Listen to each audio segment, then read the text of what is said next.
Welcome to the very first Hotel News Now podcast for the EMEA region, a monthly podcast focusing on, obviously, the hotel industry. This is The Upgrade, the Hotel News Now EMEA podcast. I'm Terence Baker and I'm the news editor for the EMEA region at Hotel News Now. In this podcast, we will cover development, ownership, acquisitions, operations, design, staffing and every other subject in the industry. And we will have regular contributions from our colleagues at HNN, STR and CoStar, providing commentary, opinion and data. Guests will also come from outside of CoStar, guests hailing from all of the industry's disciplines, also independent hoteliers, also big chain revenue managers, from consultants and brokers to top CEOs. I'm ably assisted by producer Patrick Skillicorn, and our inaugural guest is Tom Emanuel, a director here at STR, who will help us dissect the data around today's topic, the 2024 Paris Olympics.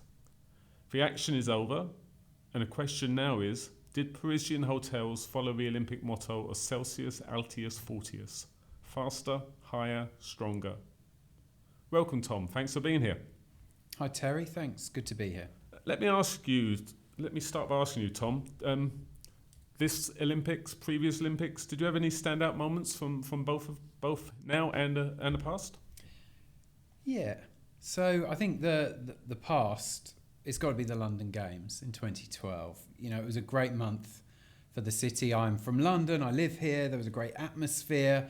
I went to the Olympic Games. I went to the Olympic Park. I saw the women's hockey, which wasn't the most riveting of spectacles, if truth be told, but it was the whole experience, just being there, soaking up the atmosphere. But I think the standout memory, as for lots of British people, it's got to be Super Saturday, right? When Jess Ennis, Greg Rutherford and Mo Farah all won their gold medals within, I think it was a 44-minute period if memory serves. And I remember having put the kids to bed, sitting down watching it with my wife, and remembering Jess Ennis. She was behind the other pentathletes and she had that surge of energy at the end of the 800 metres that took her over the line in first place to win gold. And, you know, you're up and down, out of your seats, just a brilliant spectacle. It made you very proud to be British.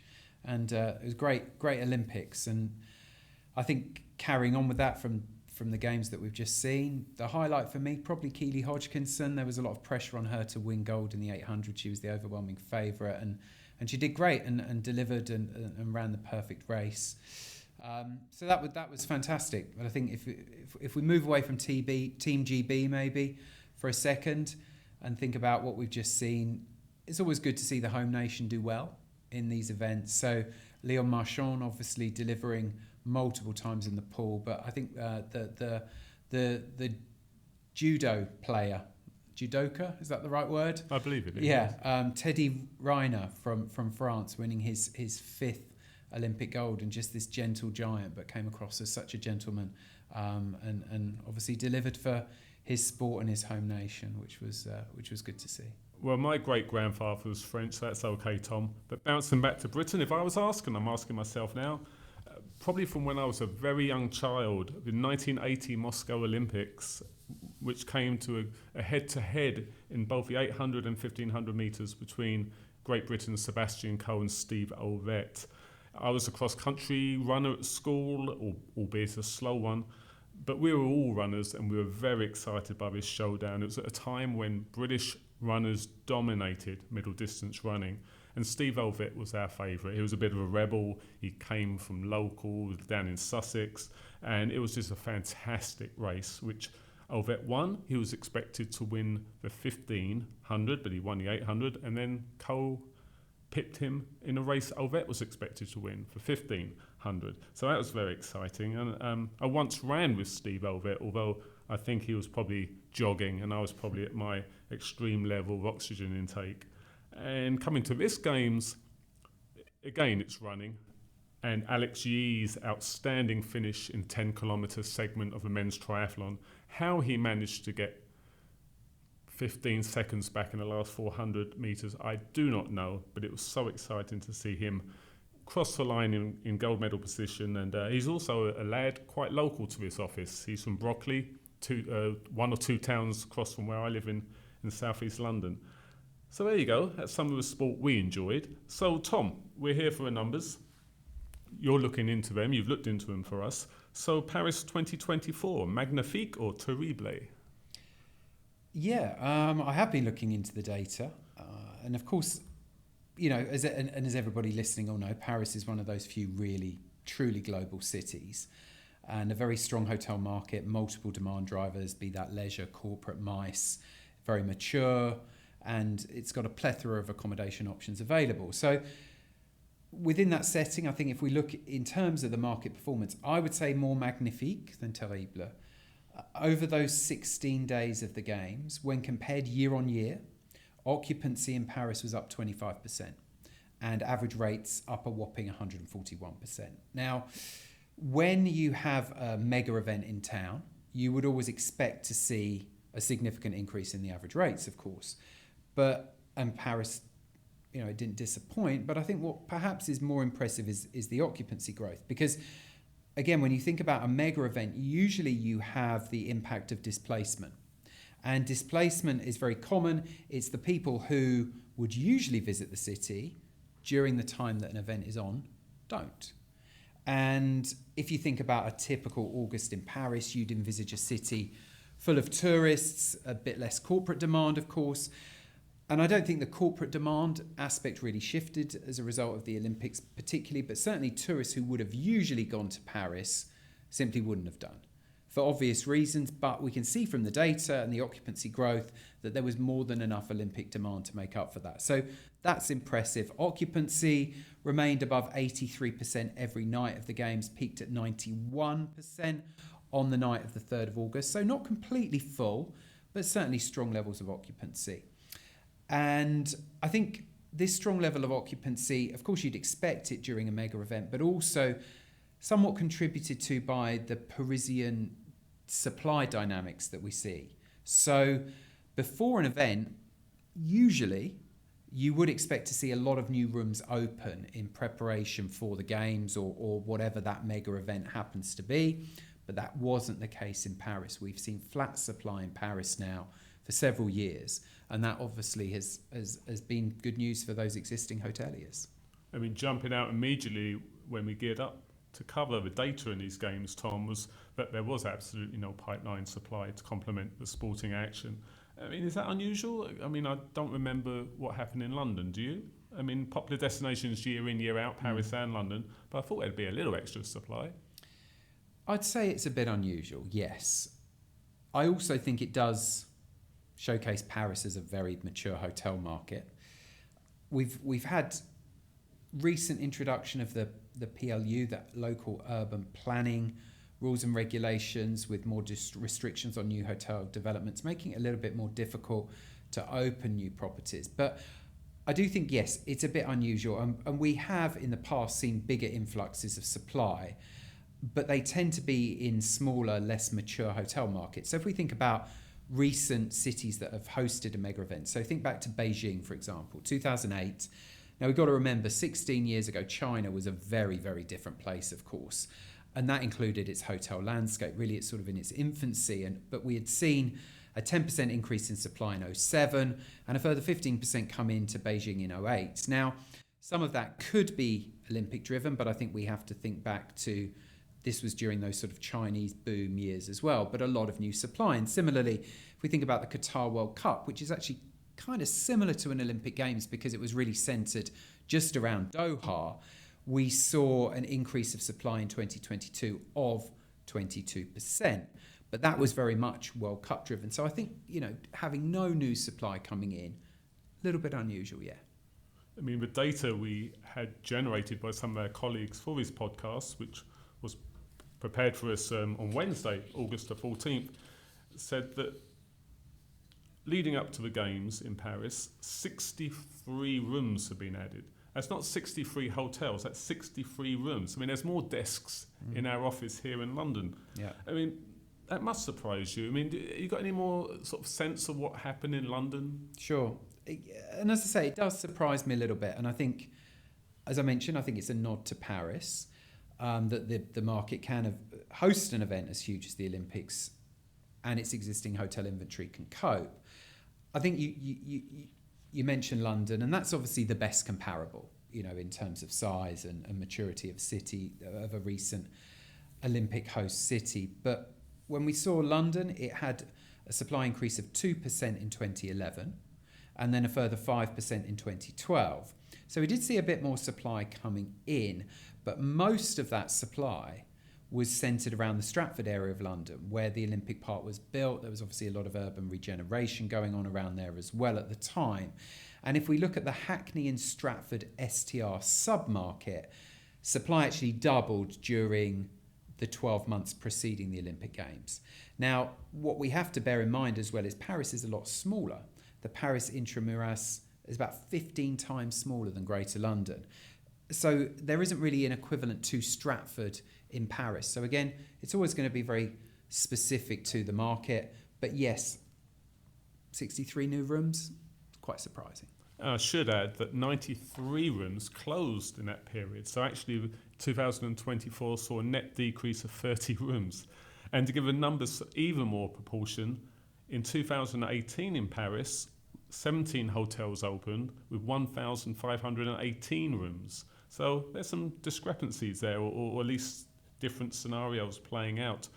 So Tom, ADR, average daily rate, and RevPAR, revenue per available room, across the games. As always, I suppose this changed across the chain scale, but what data jumped over the highest pole vault for you?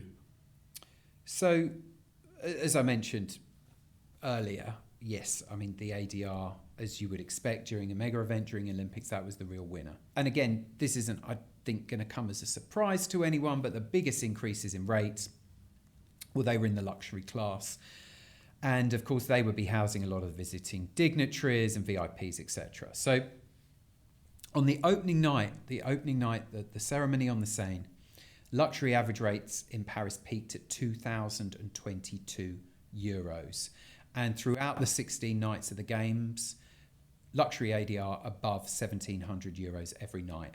And over the full Olympic period, it meant that average rates were up 128% for luxury hotels. So interestingly, as well, at the other end of the spectrum, economy and mid-scale hotels, and I'm using the collapse class there, actually saw the second highest increase in rate, up 109%. So over those 16 nights, mid-scale and economy saw an average rate of 224 euros. So obviously a lot more than you'd usually expect to pay for a mid-scale or economy property. In terms of RevPAR, again, some very impressive numbers and increases. Year on year, Paris RevPAR for the Games period up 200% overall. RevPAR averaged 675 euros. But it was really luxury RevPAR that was driving that number. So luxury RevPAR stood at 1,638 euros for that premium. And it's a huge premium, for that period, a huge premium on the upper upscale hotel RevPAR for the period, which was 451 euros. So still an incredibly high number, but you can see just how much luxury is really driving the overall city RevPAR up. So overall, I mean, I guess you could debate whether average rates, pole vaulting outperformed that of Sweden's Armand Duplantis, but overall, I think it would be pretty close. I mean, for the data we have across the Games, RevPAR was simply outstanding. The lowest year-on-year RevPAR data point I saw on any chain scale, the lowest was plus 75%, and the highest was 311%. Even if the French in a normal year abandoned Paris in August for the coast and countryside, you have to say that Parisian hoteliers revenue managed that very well this year. Well, yeah, I'd agree. The increases have definitely been impressive. They've offset the displacement that I referred to previously that you will always see when a mega event comes to town. So I think, yes, overall Parisian hoteliers are going to be pretty happy with that Olympic period. And how did the other markets hosting Olympic events do, Tom? It wasn't only in Paris, was it? It wasn't only in Paris. No, it was quite interesting actually having a look into this because there were a number of other French markets that hosted Olympic events. So we saw football in a number of cities, Bordeaux, Saint-Étienne, Nantes, Marseille, Nice. We saw the basketball take place in Lille, the shooting in Châteauroux, the sailing in Marseille again, and the surfing a long way away from Paris in Tahiti, in French Polynesia. So definitely a very wide variety of markets. But Marseille was really the city that I would say benefited the most from the Olympics, because it was hosting events pretty much every day with the sailing down on the Mediterranean coast there.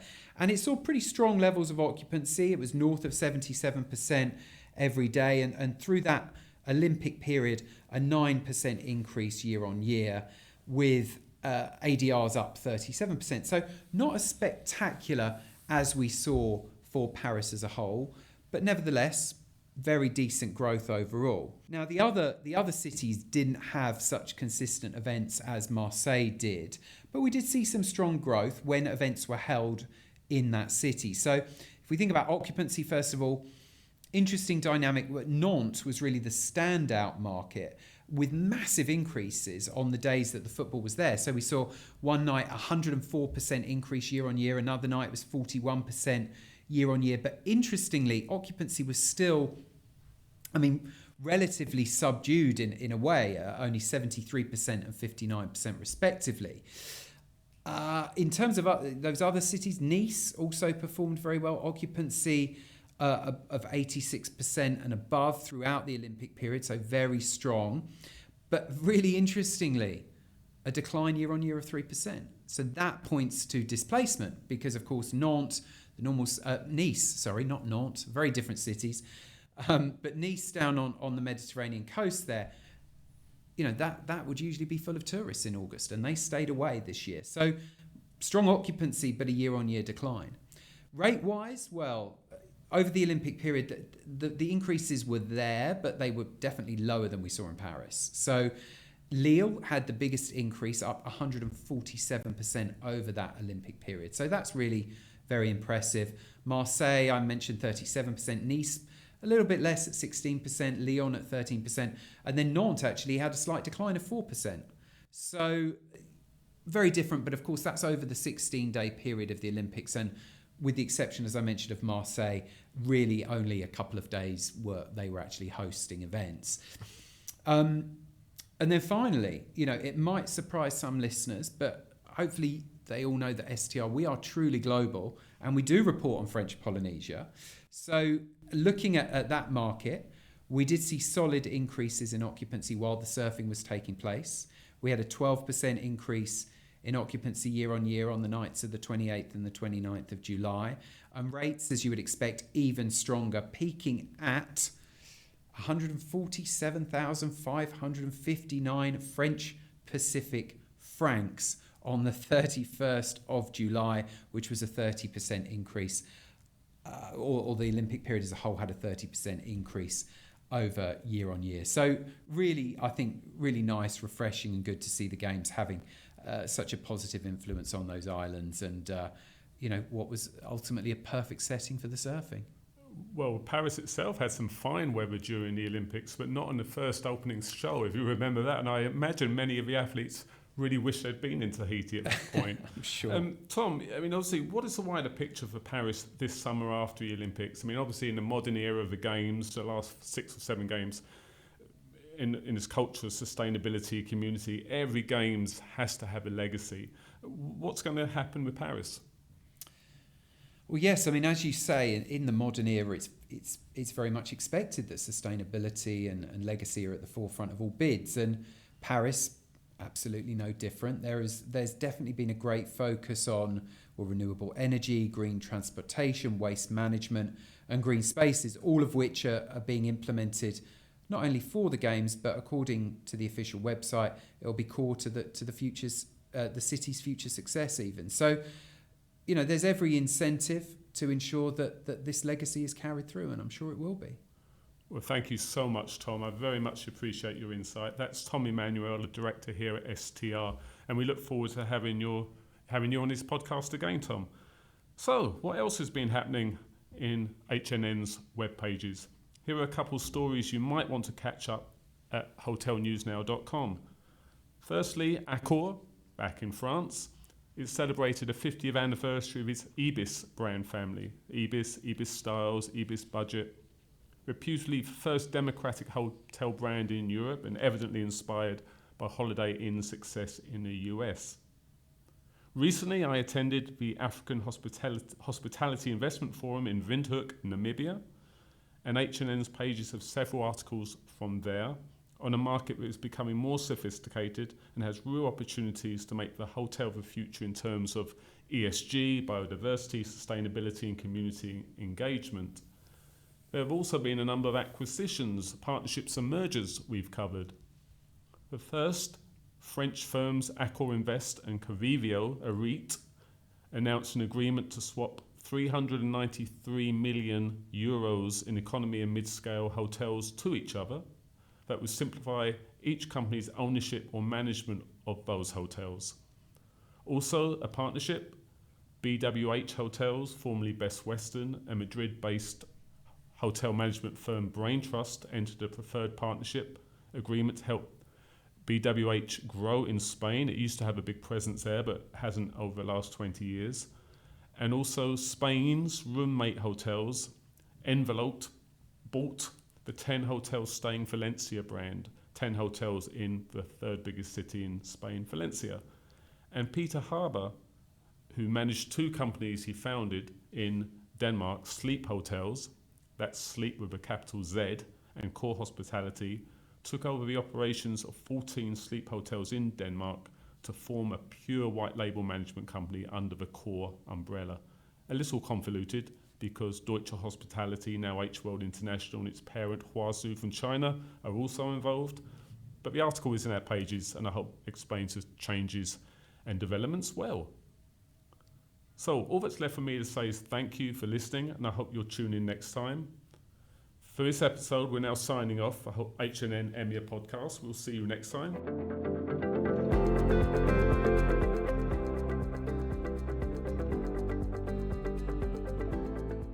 Hi, I'm Isaac Colazo, Vice President of Analytics at STR. Hi, and I'm Jan Freitag, National Director for Hospitality Analytics for the CoStar Group. Tune in to our new show, Tell Me More, a hospitality data podcast. It's a podcast on the global hotel industry, its current trends, what we're thinking about, and where the industry's going. And we like to have fun with the data too.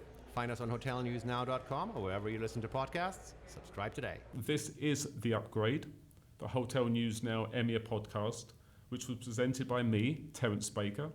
It was produced by Patrick Skillicorn. Additional material and much data was provided by Letizia Rossi Espinier and William Anns. And lastly, as a reminder, every other Thursday I produce an EMEA newsletter with exclusive articles, opinion, news and comments from the entire region. Europe, Middle East and Africa. So go to hotelnewsnow.com to sign up. Scroll down the left-hand side of the homepage and you'll find the sign-up sheet there. Check it out. Until next time. Goodbye.